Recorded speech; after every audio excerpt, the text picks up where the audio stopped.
Kemudian berikutnya, karena saya di-mention oleh Pak Dubes Dino, saya mau luruskan beberapa hal. Sebelumnya, terima kasih atas masukan yang telah diberikan, sangat cermat dan terstruktur. Saya pikir beliau adalah diplomat hebat, pernah menjadi wakil menteri luar negeri, walau hanya diberi kesempatan sekitar 3 bulan. Jadi yang pertama, masalah biaya bila ke luar negeri. Ini sudah dijelaskan beberapa kali. Jadi segala kelebihan biaya yang telah dianggarkan oleh negara itu sepenuhnya ditanggung oleh pribadi Presiden Prabowo. Kemudian yang kedua, jumlah rombongan. Ini sangat penting. Jumlah rombongan Presiden Prabowo itu sudah berkurang besar-besaran, lebih dari separuh dari periode sebelumnya. Jadi kalau dulu itu sekali ke luar negeri bisa lebih dari 120 orang. Zaman Pak Dino seperti itu. Nah, zaman Presiden Prabowo jumlahnya antara 50 sampai 60 orang maksimal. Ini sudah banyak yang tahu, termasuk juga wartawan pasti tahu itu semua. Kemudian yang ketiga, jadwal harus 1 tahun sebelumnya. Jadi gini, kembangan dunia global itu sangat dinamis, hari per hari. Nah, jadi ada jadwal tahunan dan ada jadwal yang mendesak sesuai kebutuhan dalam negeri dan luar negeri suatu negara, ya.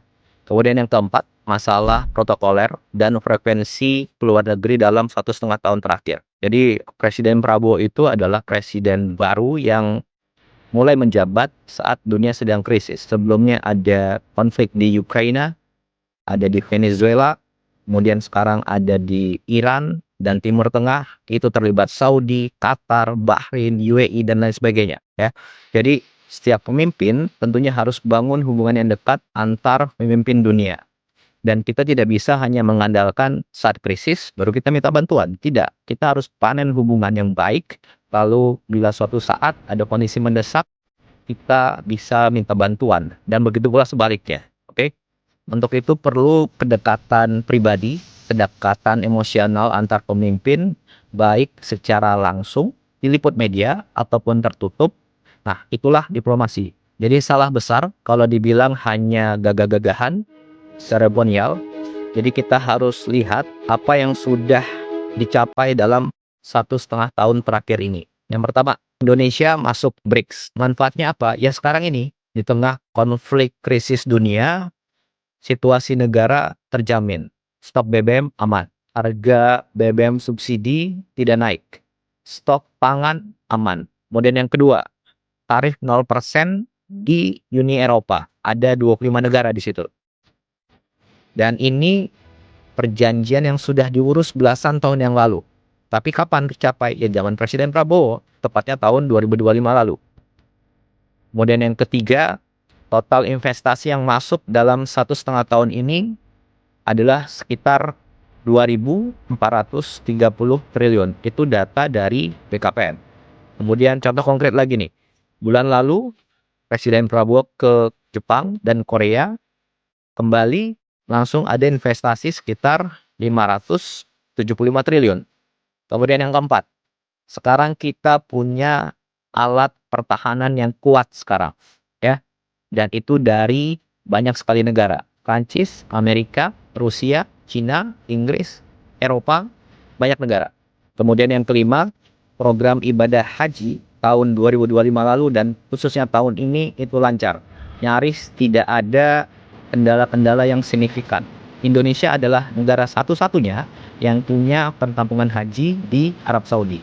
Dan Saudi sendiri mengubah undang-undangnya agar suatu negara mempunyai lahan di situ untuk digunakan oleh jamaah haji. Kemudian yang keenam, Presiden Prabowo betul-betul berperan aktif di Palestina. Apa buktinya? Satu, kita ada drop off logistik dari udara. Sudah beberapa kali. Tidak semua negara bisa. Kenapa? Itu harus ada diplomasi dengan negara-negara yang wilayah udaranya dilewati oleh pesawat.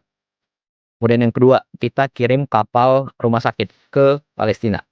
Kemudian yang ketiga, kita menyekolahkan anak-anak Palestina di universitas di Indonesia. Sekarang mungkin sudah sampai 100 orang yang sudah sekolah di sini.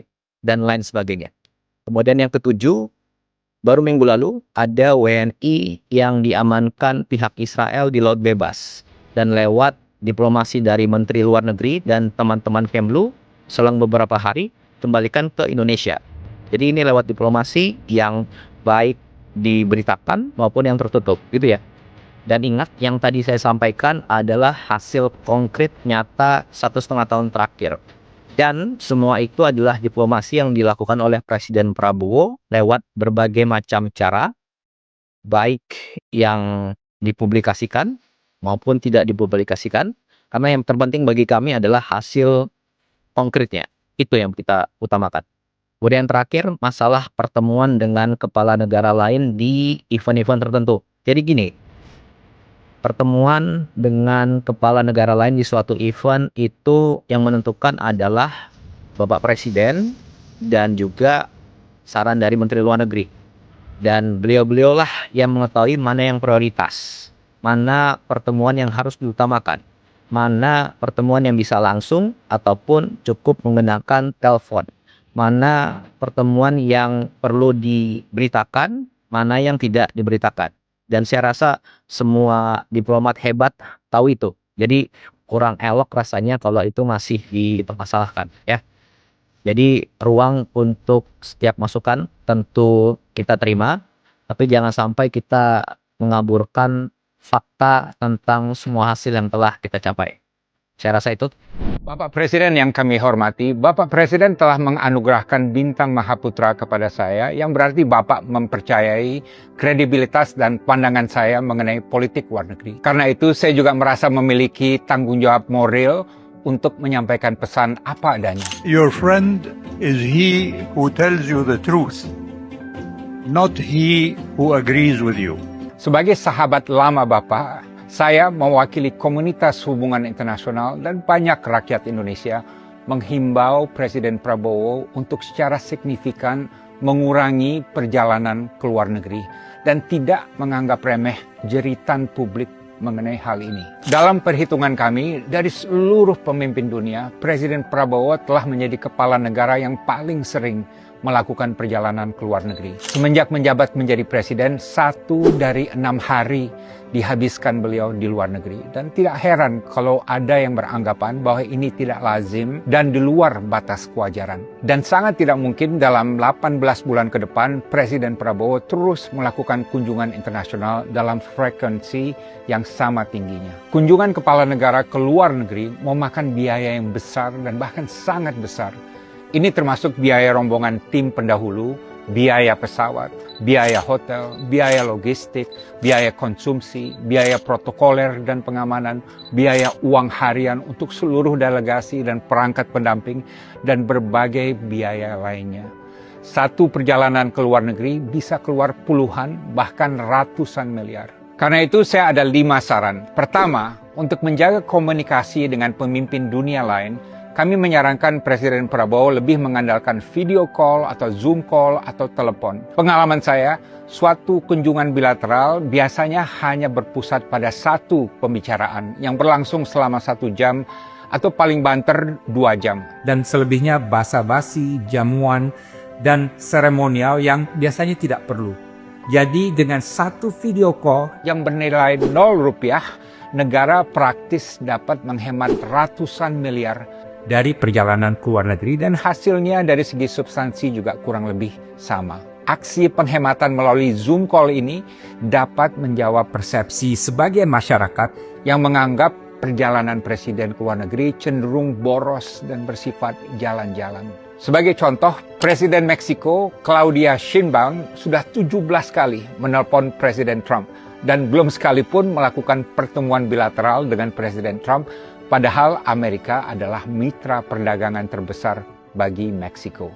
Dan dalam suatu kunjungan kerja ke Spanyol, Presiden Sheinbaum bahkan terbang naik pesawat komersil kelas ekonomi untuk memberikan teladan kepada rakyatnya bahwa penghematan yang diserukannya pada seluruh pemerintahannya juga berlaku bagi presiden di tingkat tertinggi. Kedua, untuk menghemat biaya dan waktu, kami juga menganjurkan agar Presiden Prabowo dapat memanfaatkan kunjungan ke suatu forum internasional untuk bertemu kepala negara lain yang juga hadir. Konon, sewaktu menghadiri sidang PBB di New York tahun lalu, Presiden Finlandia Alexander Stubb yang merupakan pemimpin barat yang paling progresif dan pidatonya juga banyak disorot, meminta waktu untuk bertemu dengan Presiden Prabowo di New York, tapi tidak pernah direspon, entah kenapa. Dan dalam KTT ASEAN di Cebu, Filipina baru-baru ini, permintaan seorang kepala pemerintah negara ASEAN untuk mengadakan pertemuan bilateral juga tidak pernah direspon. Entah juga kenapa. Kami menyarankan istana menerapkan formula 1+8, yaitu dalam menghadiri forum internasional, misalnya ke Davos, atau PBB di New York, atau ASEAN, atau G20, dan lain sebagainya. Sembari menyampaikan pidato, Presiden juga bisa menerima atau bertemu paling tidak dengan 8 kepala negara lain yang juga hadir. Kenapa 8? Karena nampaknya angka 8 adalah favorit Presiden yang juga dikenal sebagai 08. Ketiga, saya juga berharap kunjungan internasional Presiden Prabowo dapat dilakukan secara profesional dan direncanakan dengan baik. Kami mengamati ada sejumlah kunjungan yang dilakukan secara spontan tanpa perencanaan dan tujuan yang jelas. Rencana kunjungan internasional Presiden secara garis besar perlu dipetakan setahun sebelumnya. Baik Seskap Teddy atau Menlu Sugiono perlu mengumumkan rencana kunjungan Presiden ke suatu negara 1 bulan sebelumnya atau minimal seminggu sebelum hari H.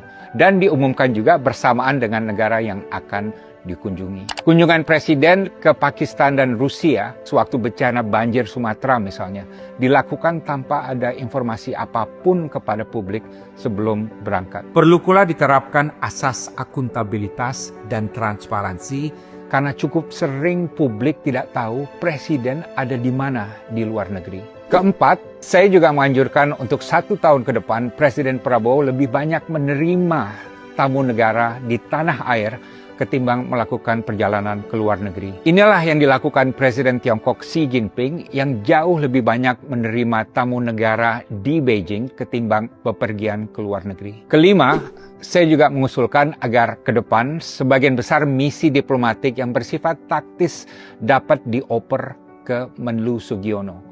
Ini juga akan menghemat biaya karena biaya perjalanan Menlu mungkin hanya didampingi oleh 3 orang staf akan jauh lebih hemat dari biaya perjalanan Presiden dan hasilnya dari segi substansi juga kurang lebih akan sama. Namun di sini Menlu Sugiono harus melepaskan diri sebagai bagian dari entourage Presiden yang harus selalu berada di samping Presiden. Ingat, Menlu Hasan Wirayuda, Martina Talagawa, dan Retno Marsudi semuanya tidak pernah menempatkan diri sebagai bagian dari entourage Presiden dan mereka fokus total untuk menangani politik luar negeri. Apa yang saya katakan di sini adalah penyampaian perasaan kebanyakan rakyat yang murni dari nurani mereka. Silakan cek. Dalam suasana yang serba prihatin dan was-was akibat gejolak dunia, rakyat Indonesia tidak lagi terpukau dengan kemegahan protokoler dalam dunia diplomasi. Saya yakin sekali ini. Rakyat mengharapkan pemimpin mereka bisa menunjukkan kepekaan dan kepatutan dalam melakukan perjalanan ke luar negeri. Saya Dino Patijalal, speak truth to power, speak truth to the people, wisdom without fear.